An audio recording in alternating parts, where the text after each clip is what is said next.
What's up, everyone? This is James Cuilty, and welcome to another episode of Beyond Your Upline. So today's episode, I wanted to talk about how to choose a network marketing company.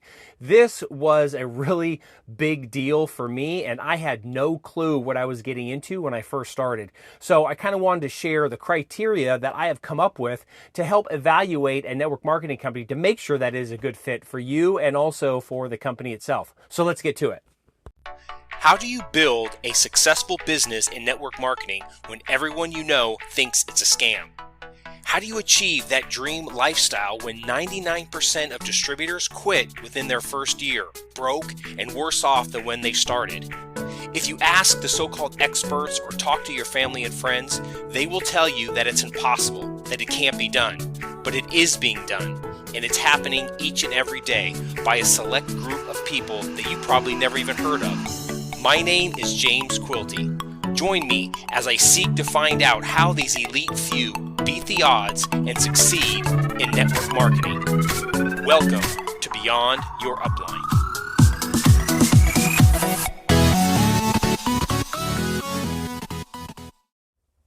So as I was in my quiet time this morning and I was journaling through, I was actually thinking back on some of the decisions that I had made that led to some of my mistakes in business and entrepreneurship.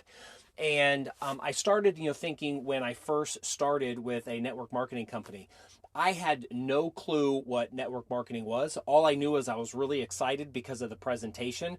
I really liked the product itself. I took a sample. I really enjoyed it. It was awesome. And that was all that there was. And I was off to the races, right? Not realizing that not all network marketing companies are, are equal, right? And I started, thinking of a lot of the issues that I had early on in my entrepreneurial journey, especially with network marketing. And one of it came down to not really having a criteria on how to decide what company do I partner with, right? A lot of us, just like myself, we enjoy the product. We got like a really great result, and then we're like, oh, we can make money with this, and then we're like, oh, okay, let's go ahead and do this. But if you look at traditional business, that's not how entrepreneurs actually, evaluate a business opportunity or evaluate, what their next thing is going to be, so to speak, right? So I started really writing down. So what would be the criteria that I would use now to evaluate a company, to help somebody that was thinking about coming on board, or even if I was sitting across from a future business partner, what would I share with them and say, these are the things that you should be looking at, right?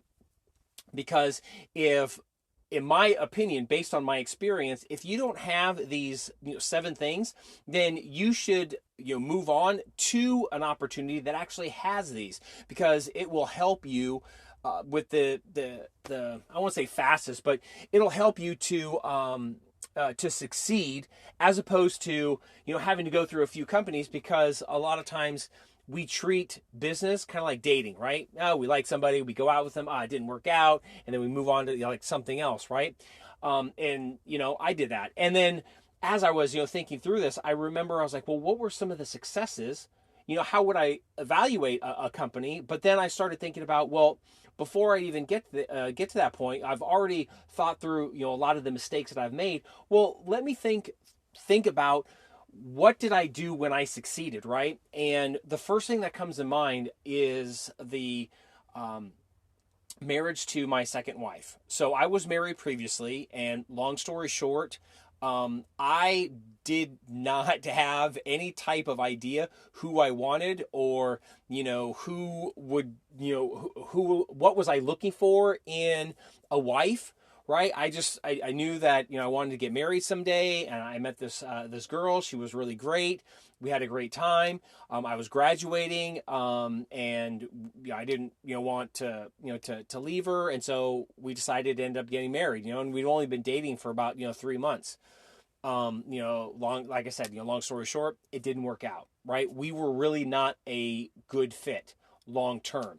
And it's not because she was a bad person, not at all. We had a child together, And but that made it, even harder when we broke up.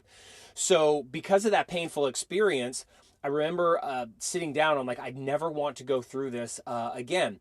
And I think I was listening to like a Tony Robbins, CD, back in the day. Actually, it was his Personal Power, his Personal Power 2 program, and he was talking about when he had gone through a divorce and what he had done when he met his current wife. That they were together, and he had basically listed out. I think he said he'd written like 7 or 8 pages or something, listing out everything that he wanted in a wife. Right? I mean, he described her, from traits, and he just went down the list. And he shared a story that when he met his future wife, she had done the same thing, and he pulled out, this is what I was looking for, and she fit that criteria. And he shared that story to tell people like on his program. He's like, so if you want something, you need to decide on exactly what it is you're looking for, or you may run into a problem like, he said, like I did, meeting somebody that you really do care about and you're really wanting to make this work, and it just ends up that you're just not a really good fit because you didn't know what you wanted in the first place. And so now you're with this person and you're forcing them to try and fit a certain set of needs and standards that it's impossible for them to meet, right? For example, let's just say, like, you really love, women with blonde hair, or you really like, women who are below 5'4" or something like that, right? And then if you marry, if that's what you really like, but then if you marry somebody that's taller than that, there's no way that they could become shorter, right? There's no way, well, obviously they could change their hair colors, but height, you can't. And again, I'm just using this as an example, but if you have certain things that that's just what you are looking for, then it's not fair for you to be with somebody that can't meet that criteria. And so I listed out what I really wanted in a wife. And so when I met my current wife, I knew exactly what I was looking for. And on our second date, we started talking about what it is you ultimately want. And I told her, I said, this is what happened to me before. I will never go through that again. And I will never get divorced again. And to make sure this is what I'm looking for, this is who I want to spend the rest of my life with. And I went down the list. And you know what? To the credit of Tony Robbins, because I took that, I did that exercise that he had done, and she fit that criteria. And, I fit, her criteria and what she was ultimately looking for, because she'd previously, been married. And so that was 14, going on 15 years now. And we have 3 beautiful children, and I couldn't be happier. I love her to death, right? And I contribute that joy and that success in my marriage now is because I had a criteria. Okay. And so I share that story with you because it's the same thing with business, right? A lot of the issues that people have in network marketing, if they just had some sort of criteria on what they want out of a business or what they should be looking for, then that can help them to sidestep a lot of the landmines in business that a lot of us that didn't have that went through. All right. So let me just share, the things that I came up with on how I would evaluate a network marketing company. So if I was starting from scratch, this is what I would be looking for. All right. So the first thing that I would be looking for is, if you are able to actually partner with that company as a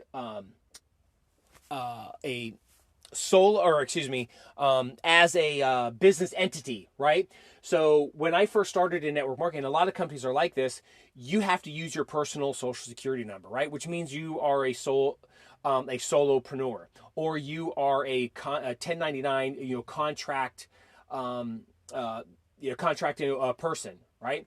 And why is that a big deal? Well, as a 1099 person, guess what? You have to pay taxes on everything that you make, right? And so you don't have any ability to have any type of tax write-offs, right? So you literally, whatever you make. So let's just say you rise up the ranks and you're making like $100,000 a year. You got to pay whatever the tax rate is, 37% right off the top.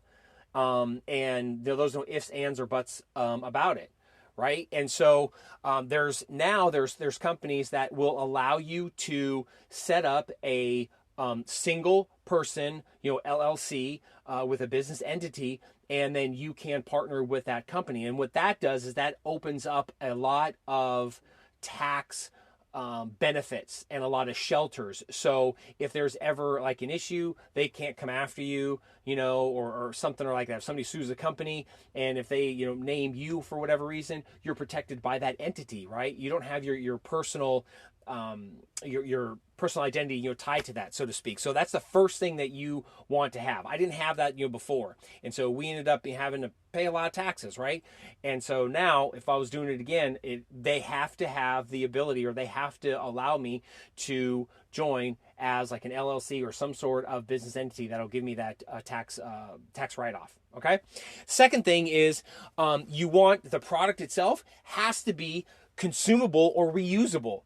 Right? Like, food, sports supplements, vitamins, oils, makeup, hair products, bath products, face products, anti-aging, something where somebody is going to be using that, each and every month, right? That helps to get reoccurring customers. Because I remember one, company that I joined, which was an excellent company, by the way, but one of the issues that I didn't even realize was it was a air filter company, and so they had these little machines that would filter out the air in your home, right? And they had different machines, and they had reusable filters. It was like made out of ceramic, and all you had to do was like pull it out, and you had to you wash it with some not laundry detergent, but just some gentle soap with a toothbrush, scrub it, dry it, and then put it back in. And it was awesome. And the thing was made phenomenal, and it never broke, right? It was amazing. The problem is that when you have a phenomenal product like that, you only sell it once, and people are not rebuying machines. And so you would have to continually go out and get new customers. And so it always seemed like to me that I was always behind the eight ball because I was always having to find new people. Nobody was reordering. And so it made it really difficult to actually, get ahead. So I ended up, leaving that company. It was just because, I couldn't go out and continually, sell something and sell. There was no, residual income, so to speak, right? And so that's the second thing. Make sure that the product itself is reusable, okay, or consumable. Number 3 is they have to have a really good mobile application, especially now in this day and age. Lots of people are on their phones, so if they have the ordering site, from the web or from your laptop, it has to be mobile friendly because there's so many people that are on their phone. And especially if maybe you're sending out your link, or, you're texting, or you are, Facebook messaging, people, or an Instagram or something like that, people are on their phone. And so if they're interested and the link takes them to a website that's not mobile friendly, the people will get discouraged and they won't, continue along that process. A lot of people get frustrated and like, forget this stuff. It's too complicated, right? And the worst thing you do is when somebody is interested, okay, can you go to a laptop? You're like, dude, I'm not in a laptop. I just need to know how to order this product. I'm out, with my family.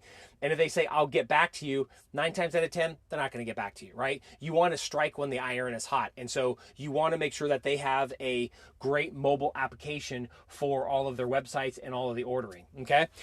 Number 4 is they should have some sort of easy checkout process for their products. When I first started, as a matter of fact, the last 2 companies that I was with, their checkout process, again, I'm not trying to talk bad about it. It was a great company, but to do business for them, they were still old school, and they were not utilizing the online presence. What they were doing is they wanted you to talk to those people face to face. Well, that's great, but when you're trying to make sales and do like one to many, especially when people are on the internet, it's not very efficient, right? And so their checkout process was horrible.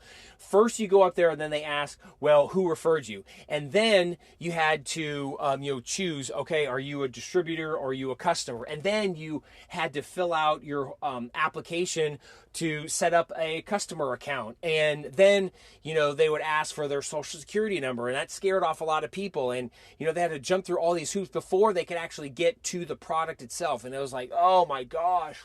I remember when my wife and I were working this, she was really detailed oriented, and I just got frustrated because I was like, this is horrible. And so I would just, take our customers and I would, put them on the phone with my wife. My wife would walk them through that process.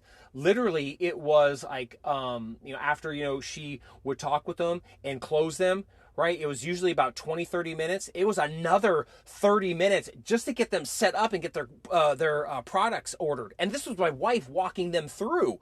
Imagine if it was them by themselves. They would never complete that process. So I was like, oh my God, I hate this. So again, you don't want to be in that situation. And a lot of times after you've joined, you don't realize that, oh, this is what it's like. Because now, especially with Amazon and the way people are ordering things, people want it now. People want it easy. They don't want difficult. And if it's going to be difficult, they're going to go find something else, right? So you want to make sure that they have an easy checkout process, okay? And it's streamlined. And then you also want to have a company that's customer focused. All right, and what do I mean by that? The company itself wants and actually rewards the distributors for getting and acquiring and keeping customers, not by selling product, by recruiting people, all right? And the big reason for that is because the rules have changed. Because of, so a lot of lawsuits, the government came in, the FTC has cracked down on network marketing companies, and they have put in a requirement that for the company to remain legitimate, that 50% of all of their sales has to be from people who have nothing to do with the business itself. And that includes distributors. Distributors, that money that they are generating for the company, it can't be through distributors. 50% of that has to be through customers. A lot of people don't realize that. And if that company is not focused on that, and if the majority of your money is tied up with distributors because you are like, a recruiter and you want, the residual income and you want to get that, that percentage of work from other people, right? Which is all fine and which is great. But if you are not customer focused, all it takes is one person say, this is a scam, to go up and file a complaint with the FTC. The FTC comes in and guess what? Shwhack, shuts that company down. That's how so many companies are, getting closed now, because there's a lot of people that are just trying to recruit, and that's where they're getting their volume from. All right. So you want a company that is customer focused and rewards distributors for just focusing on building a customer base. Okay. All right. So number 6 is, so what about commissions? I recommend that, you at least get a minimum of 20%. All right. There's a lot of companies that when you first start out, they're like 10%. Some of them are maybe a little bit, 10 or 15%. There's not a lot of profit margin with that. And if you're going to be, wanting to be profitable, and if you eventually thinking about making, putting together advertising campaigns in order to reach more people, right?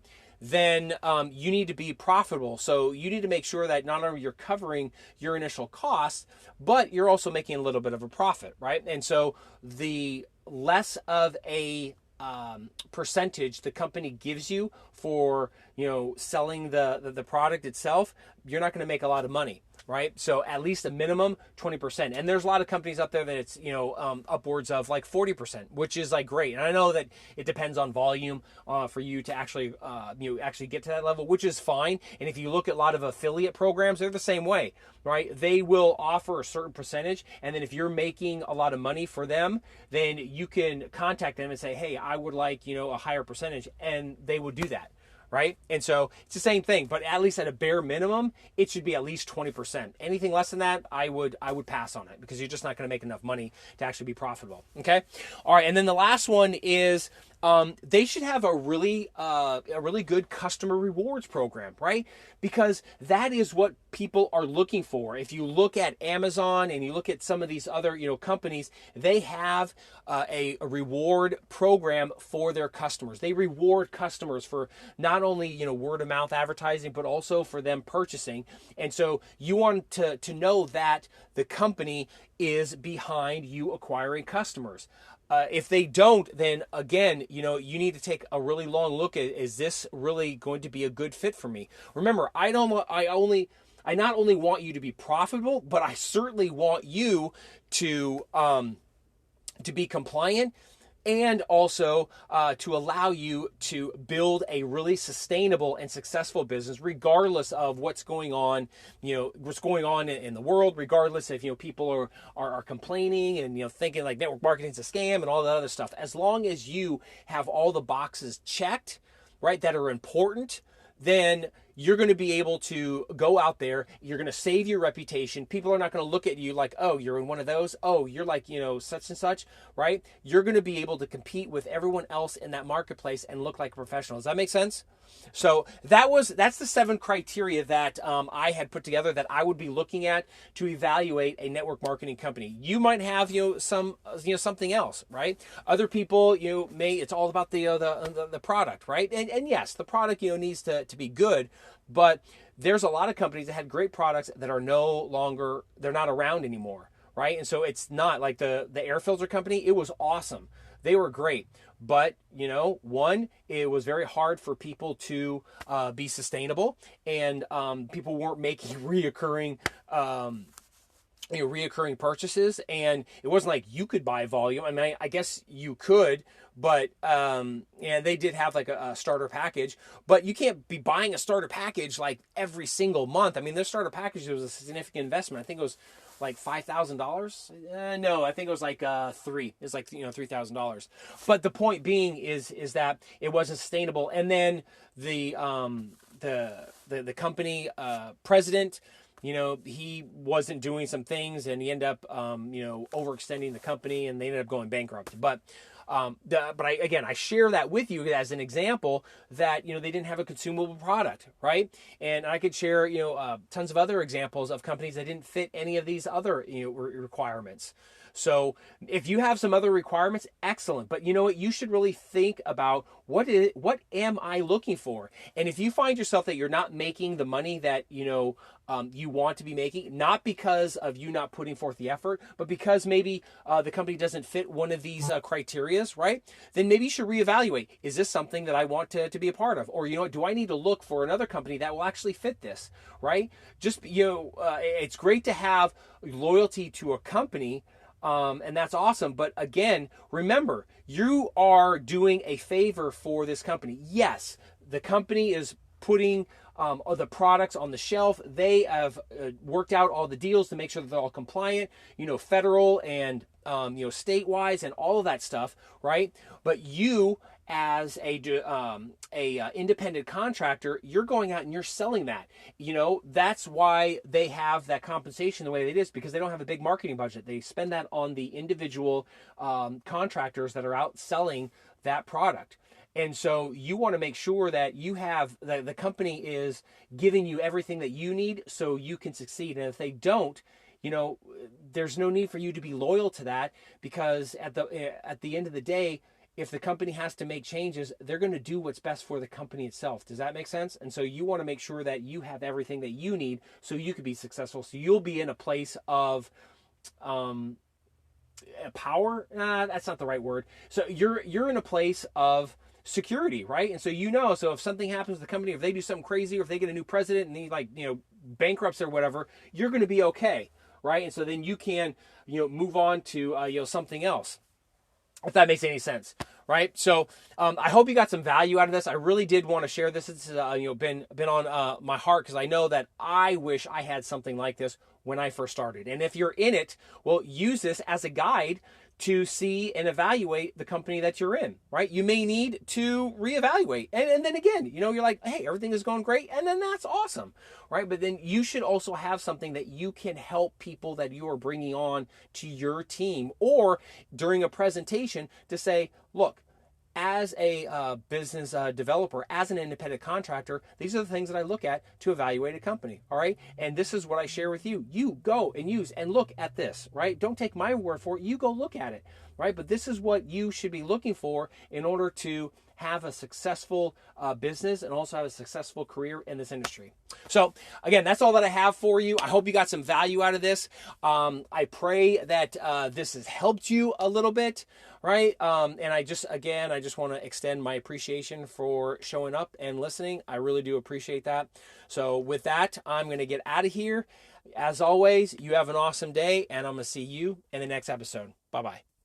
Hey, thanks for listening. If you want to hear more of how the top income earners are actually building their network marketing business beyond their family and friends, please subscribe so you don't miss any of the secret hacks that I uncover.